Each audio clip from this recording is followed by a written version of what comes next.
Hello and welcome JNVS friends. तो आपकी इस मैथ्स की शॉर्ट ट्रिक सीरीज में हम आज एक बहुत ही इंटरेस्टिंग चैप्टर पढ़ेंगे जो कि आप सबने कमेंट में बोला था कि मैम प्रॉफिट एंड लॉस, लाभ और हानि वाला चैप्टर करवा दो। तो उसके लिए एक आपकी शॉर्ट ट्रिक की छोटी सी सीरीज है। पहले हम बेसिक जानेंगे कि प्रॉफिट लॉस है क्या। उससे पहले आपको ज्वाइन करना है टेलीग्राम चैनल, क्योंकि यहाँ पे आपको सारे यूट्यूब के अपडेट्स मिलते हैं, तो आपको जरूर ज्वाइन कर लेना है। अब जानते हैं कि आपके मिशन जेएनवी के लिए ये प्रॉफिट एंड लॉस इतना इंपॉर्टेंट क्यों है। क्योंकि कंपेयरिंग क्वांटिटी का है और एक क्वेश्चन तो पक्का इसका आएगा, दो भी आ सकते हैं किस्मत आपकी अच्छी रही तो। अब प्रॉफिट और लॉस होता क्या है, लाभ और हानि। लाभ और हानि हम देखते हैं अपने हिसाब से कि अगर हमने कोई चीज किसी कितने रुपए की खरीदी है और कितने की बेची, तो हमें उस पर लाभ हुआ या हानि। मान के चलो मैंने 100 रुपए का कुछ खरीदा, एक चॉकलेट खरीदी और मैंने उसे दूसरे किसी इंसान को 120 रुपए में बेच दी, तो मुझे 20 रुपए का क्या हुआ, लाभ हुआ। मुझे 20 रुपए मैंने कमा लिए। और अगर सेम चीज मैं देखूं कि अगर मैंने 100 रुपए की चॉकलेट खरीदी थी लेकिन मैंने किसी को 70 रुपए की बेच दी, 70 रुपए की दी, तो 100 मैंने खर्च किए लेकिन 70 मैंने उसको वापस कर दिया, 70 रुपए में उसको दिया, तो मुझे ओवरऑल क्या हुआ, लॉस हुआ, हानि हुई। कितने रुपए की, 30 रुपए की। तो यहाँ से हमारी कुछ टर्म निकल के आती है। एक टर्म है हमारी सीपी जिसे हम बोलते हैं क्रय मूल्य, एक है हमारा एसपी जिसे हम बोलते हैं विक्रय मूल्य, सेलिंग प्राइस। तो क्रय मूल्य क्या होता है, ये परचेजिंग प्राइस होता है कि हमने कितना पैसा खर्च किया किसी भी चीज को खरीदने के लिए। और सेलिंग वाला होता है हमारा बेचने वाला, कि हमने कितने पे बेच दिया किसी भी चीज को। तो जब आपका कॉस्ट प्राइस यानी कि आपका क्रय मूल्य बड़ा होगा सेलिंग प्राइस से, मतलब आपने ज्यादा खर्च कर दिया कमाने की जगह, तो क्या मिलता है, हमारा लॉस मिलता है। और वो लॉस होगा कितने का, 100 रुपए का खरीदा, 70 का बेच दिया, 30 रुपए का हुआ। तो आपको किसमें से, कॉस्ट प्राइस में से माइनस करना पड़ेगा सेलिंग प्राइस। क्लियर यहाँ तक। और अगर आपका उल्टा केस हो, यानी कि अगर आपका सेलिंग प्राइस ज्यादा है कॉस्ट प्राइस है, मतलब आपने कम में खरीदा, 100 रुपए में खरीदा, 120 रुपए में बेच दिया, तो इस वाली कंडीशन में हमारा प्रॉफिट होता है। प्रॉफिट का मतलब लाभ होता है। और लाभ कितना होगा हमारा, लाभ होगा, हमने 120 का बेचा था, सेलिंग प्राइस में से माइनस करना होगा कॉस्ट प्राइस जो हमने खरीदा, विक्रय मूल्य में से क्रय मूल्य हटा दो। ये हमारा हानि का केस है, ये हमारा लाभ का केस है। ये तो हो गया बेसिक। अब बच्चे घबराते कहाँ पे, परसेंटेज में, कि लॉस परसेंट कैसे निकालेंगे, हानि प्रतिशत कैसे निकालोगे। तो तुमने हानि किस पर देखी, किस पर देखी, हमने कॉस्ट प्राइस पे, कि हमने 100 रुपए खर्च किए थे, 70 में बेचा, तो हम कंपेयर किससे कर रहे हैं, कॉस्ट प्राइस से, क्रय मूल्य से। तो हमेशा परसेंटेज में जिसके कंपेयर करते हो उसे नीचे लिखते हैं। तो नीचे लिखोगे कॉस्ट प्राइस, ऊपर लिखोगे लॉस, जितना तुम्हारी हानि हुई, और मल्टीप्लाई में 100%। सेम चीज हम लाभ में देखेंगे, प्रॉफिट में। तो प्रॉफिट परसेंटेज मेरा कितना होगा, लाभ प्रतिशत कितना होगा, जितना मुझे लाभ हुआ है, प्रॉफिट हुआ है, और बटे में किसके रेस्पेक्ट में देखते हैं हम, कॉस्ट प्राइस। तो यहाँ पे लिखेंगे हम सीपी और मल्टीप्लाई में 100%। तो शॉर्ट आपका इस तरीके से आपको लाभ और हानि और परसेंटेज निकालना आ गया। अब एक चीज आती है इस चैप्टर में, डिस्काउंट। यानी कि हम कहीं कुछ खरीदने गए और दुकानदार से कहेंगे कि भाई 100 रुपए नहीं है मेरे पास, कुछ डिस्काउंट दे दे, कुछ डिस्काउंट दे। डिस्काउंट का मतलब होता है हिंदी में छूट। हम क्या मांग करते हैं, छूट की मांग करते हैं। और वो छूट हम कितनी मांग कर रहे हैं, वो कोई परसेंट, कि 10% दे दे डिस्काउंट, 5% दे दे किसी प्रतिशत पे। लेकिन ये प्रतिशत लगता किस पे है, ये प्रतिशत हमारा लगता है अंकित मूल्य पे, मार्क प्राइस पे। कभी भी कोई चीज खरीदते हो, पीछे एमआरपी देखते हो कि एमआरपी कितना है, कितना चार्ज कर रहा है मुझे, तो अंकित मूल्य पे लगता है। अब यहाँ पे हम दुकानदार के हिसाब से देखें, क्योंकि जो भी हानि होगी या लाभ होगा वो दुकानदार को होगा डिस्काउंट देने के बाद। तो अगर उसने तुम्हें 10% का डिस्काउंट दिया, 100 रुपए की चीज थी, तो अब वो 90 में देनी पड़ेगी, तो उसे 10% की हानि हुई है उसके हिसाब से। तो हम यहाँ पे जो चीज देखेंगे वो दुकानदार के हिसाब से देखेंगे सारी चीजें। तो दुकानदार बेचेगा, दुकानदार जिस प्राइस पे बेचेगा उसको हम सेलिंग प्राइस बोलेंगे, एसपी बोलेंगे। अब ये डिस्काउंट होगा कितना, अगर डिस्काउंट का तुमसे सिर्फ मान पूछेगा, छूट का, तो जितना तुम्हारा मार्क प्राइस था, अंकित मूल्य था 100 रुपए, 90 में बेच दी तो उसका सेलिंग प्राइस। तो इसका जो डिफरेंस तुम्हारा आता है वो तुम्हारा डिस्काउंट यानी कि छूट होगा। अंकित मूल्य में से विक्रय मूल्य हटा दो। अब परसेंटेज पूछ ले कि डिस्काउंट का परसेंटेज कितना है, तो परसेंटेज कैसे निकालोगे, परसेंटेज हम सिंपली निकालते हैं जितनी हमें डिस्काउंट मिला है बटे में, डिस्काउंट मिलता किस पे है, मार्क प्राइस पे, यानी कि अंकित मूल्य, और मल्टीप्लाई में 100%। ये हो गया डिस्काउंट का केस। अब एक केस ये भी आता है कि पहले 10% डिस्काउंट दे दिया, फिर तुम्हें 5% दे दिया, तो कैसे करोगे। तो ये हमारा सतत वाला केस आता है, परसेंटेज वाला। अगर तुमने परसेंटेज वाली वीडियो नहीं देखी तो वो देखो।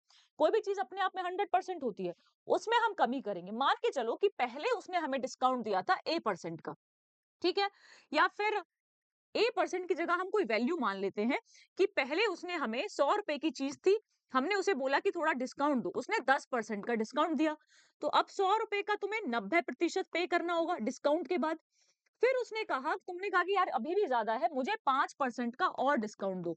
लेकिन क्या कहता है दुकानदार कि अब मैं 5% डिस्काउंट जो दूंगा, पहले वाले प्राइस पे दूंगा, स्टार्टिंग 100 पे नहीं, जो प्राइस बच गया इस पे मैं फर्दर सक्सेसिव लगाऊंगा, इसके ऊपर डिस्काउंट लगाऊंगा, सतत लगाऊंगा।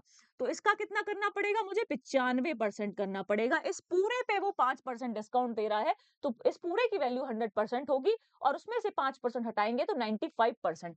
तो टोटल आपका डिस्काउंट क्या होगा? इससे कैंसिल करो, 0 से 0 कैंसिल करो, 9 पंच 45, हाथ से लगी 4, 9 नाम 81 और 4 85 और बटे में तुम्हारा 10, तो एक का पॉइंट यानी कि 85.5%। हमें लगा कि हमें 10% और 5%, 15% का डिस्काउंट मिल गया, लेकिन दुकानदार ने हमें कितना दिया? दुकानदार ने हमें इस 100 में से माइनस करो, सिर्फ 14.5% का डिस्काउंट दिया है। तो ये तुम्हारा ओरिजिनल डिस्काउंट है। तो कभी भी तुम्हें सतत वाला, सक्सेसिव वाला छूट प्रतिशत दे दे कि 10% पहले दे दिया फिर 5%, तो कभी मत कहना कि 15% डिस्काउंट हुआ है। पहले 10% उसकी वैल्यू घटाओ, अब वो जो तुम्हारी वैल्यू बची है, जो 90% वैल्यू बची है, उसका 95% निकालो, क्योंकि उसके ऊपर अगला डिस्काउंट लगेगा। यहाँ 5% है, कोई भी परसेंटेज का वैल्यू हो सकता है, बस हिसाब से तुम्हें लगाना है।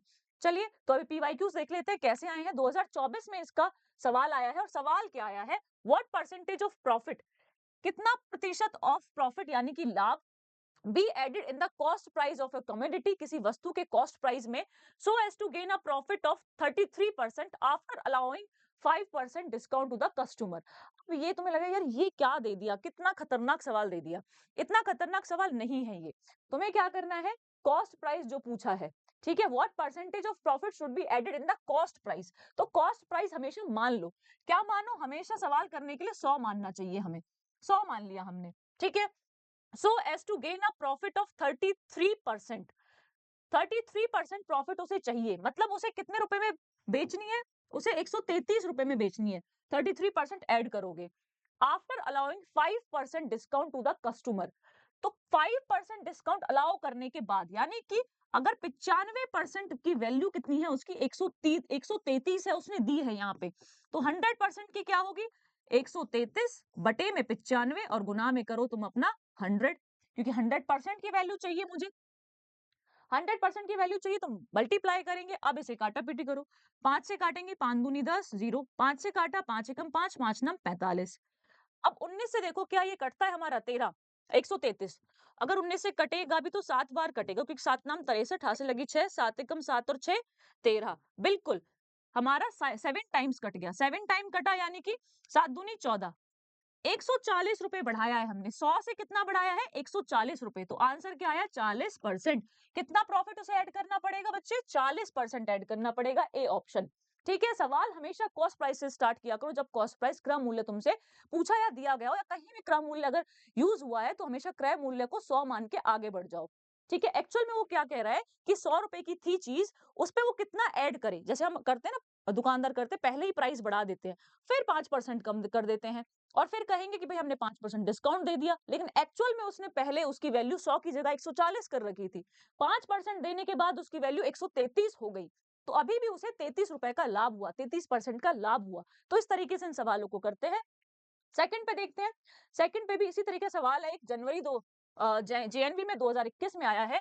Manu buys a pressure cooker at 9/10 of its marked selling price. MRP है, ठीक है, एमआरपी जो मार्क प्राइस है उसका, मान के चलो वो 100 रुपए है, ठीक है, हमेशा 100 रुपए मान लिया करो ऐसे केसेस में, और आगे बढ़ जाया करो। उसके बाद उसने खरीदा कितने पे उसे? उसका जो कॉस्ट प्राइस है मनु के लिए, क्रय मूल्य कितना है इसका? 9/10। तो 9/10, 0 से 0, मतलब 90 रुपए में ही खरीद लिया है उसने। And sells it at 8% more than its mark price.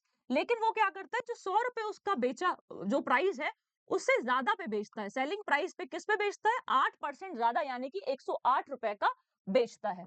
आगे, what is their gain percent? तो गेन परसेंट क्या होगा?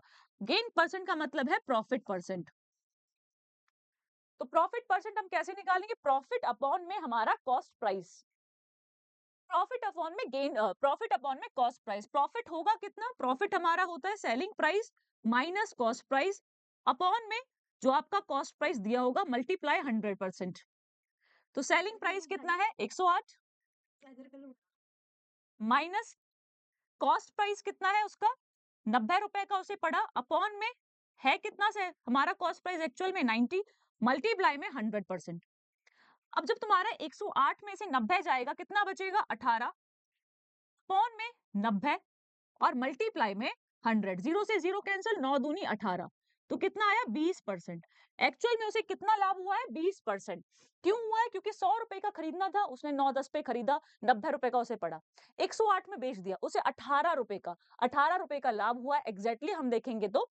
और 18 कितना होता है 90 का? 20%, तो 20% ऑप्शन क्लियर हो गया।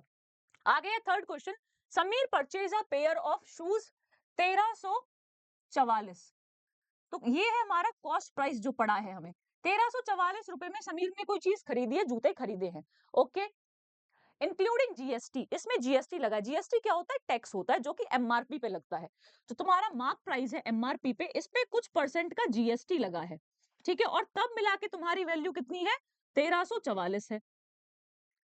If the sale price of the shoes is 1200, ये जो एमआरपी था, ठीक है, ये 1200 था, तो वो पूछ रहा है कि जीएसटी कितना लगा है, तो तुम्हें जीएसटी की वैल्यू निकालनी है पहले, बराबर 1344। तो जीएसटी कितना लगा एग्जैक्टली? 1344 में से 1200 हटाओ, 144 रुपए। अब उसने पूछा है जीएसटी का परसेंटेज, तो जीएसटी का परसेंटेज क्या होगा? जितना तुम्हारा जीएसटी आया है प्रतिशत अपॉन में, अब जीएसटी लगा किस पे है? Base price. परसेंटेज में अगर तुम्हें पता है कि बेस प्राइस क्या है तो तुम आराम से निकाल सकते हो, वही तुम्हें नीचे रखना होता है। तो बेस प्राइस क्या है? हमारा एमआरपी है जिस पे जीएसटी लगता है, तो यहाँ पे लगाओ एमआरपी मल्टीप्लाई में 100%। जीएसटी कितना है तुम्हारा? 144 रुपए अपॉन में 1200 मल्टीप्लाई 100, 0 से 0 कैंसिल, 12 से गया मेरा 12 बार, तो जीएसटी कितना है? 12% जीएसटी मेरा लगा है, मतलब कि डी ऑप्शन करेक्ट हो गया। तो सवाल बहुत सिंपल आएगा, बस थोड़ा सा कॉमन सेंस यूज करना है। परसेंटेज और प्रॉफिट लॉस का कंसेप्ट मिला के सवाल पेपर में आएगा, तो अच्छे से अटेम्प्ट करना। बाकी क्रैश कोर्स आप लोग परचेज कर सकते हैं, अभी भी टाइम है आपके, अगर कुछ सिलेबस बचा हुआ है तो आप अच्छे से यहाँ पे कवर कर सकते हैं। सिर्फ 2499 का है, और इसके साथ आपको नवोदय किट भी मिलती है साथ में, तो वो भी आपके लिए बहुत हेल्पफुल रहेगी। अब आता है होमवर्क क्वेश्चन। ये वाला होमवर्क क्वेश्चन आपके जेएनवी 2020 में आया था, और इसको आपको अटेम्प्ट करके देखना है। जैसे कि a part of 1/12 of the cost price was earned as profit by selling a fan in 472। Selling price क्या है? सेलिंग प्राइस उसने तुम्हें दे दिया है 472 है विक्रय मूल्य, उसने प्रॉफिट भी दे दिया है लाभ। लाभ कितना दिया है उसने? 1/12वां हिस्सा दिया है 472 का, ठीक है। What was the percentage gain of the fan? तो percent a part of the cost price was earned as, अच्छा कॉस्ट प्राइस तुम्हें नहीं दिया है उसने, जो प्रॉफिट दिया है, लाभ दिया है, वो 1/2, 1/12 दिया है ऑफ सीपी, और तुमसे गेन पूछ रहा है कि उसे कितना लगेगा, कितना गेन होगा। तो इसे अटेम्प्ट करके देखना सब सवाल को, और कमेंट में आंसर बताना। नहीं होता तो डाउट सेक्शन में पूछ लेना, क्योंकि डाउट सेक्शन वेद अकेडमी में बिल्कुल फ्री है, तो आप इंस्टॉल कर सकते हैं और जाके अपने सारे डाउट पूछ सकते हैं।